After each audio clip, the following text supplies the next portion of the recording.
வணக்கம் ஃப்ரெண்ட்ஸ், இன்றைக்கி ஒன்று சேனலில் என்ன ரெசிபி செய்ய போகிறோன்னா ராகி கூழ். ஒன்று வந்து இனிப்பு போட்டு ஒன்று வந்து கொஞ்சம் காரமாகவும் செய்ய போகிறோம். வாங்க எப்படி செய்கிறதுன்னு வீடியோக்குள்ளே பார்க்கலாம். அதுக்கு தேவையான பொருள் ஒரு கப் கேழ்வரகு மாவு, அந்த கப்பை வச்சு தான் நாங்கள் அளக்க போகிறோம். ஒரு கப் சீனி, ஒரு கப் தேங்காய் பால்.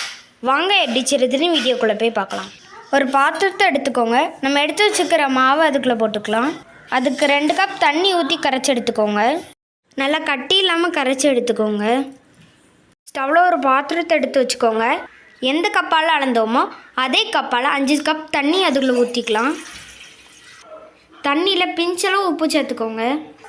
இப்போ தண்ணி நல்லா கொதிச்சுட்டு இப்போ நம்ம கரைச்சி வச்சுருக்கிற மாவை ஒரு தடவை கிண்டிட்டு நம்ம ஃபில்டர் பண்ணி ஊற்றிக்கலாம்.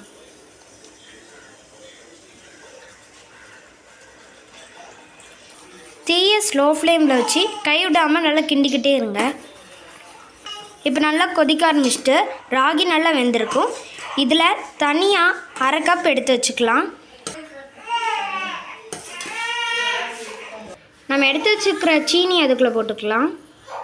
அது நல்லா மிக்ஸ் பண்ணிக்கோங்க.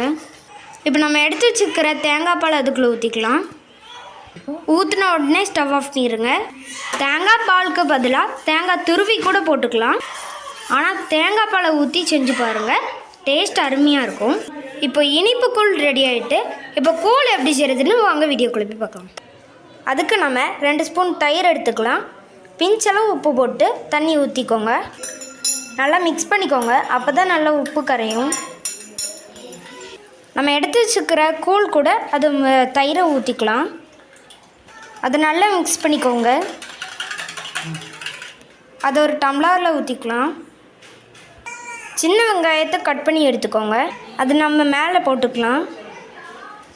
இப்போ ராகி கஞ்சி ரெடி ஆகிட்டு இப்போ கூழ் வந்து 2 வகையாக பண்ணியிருக்கோம்.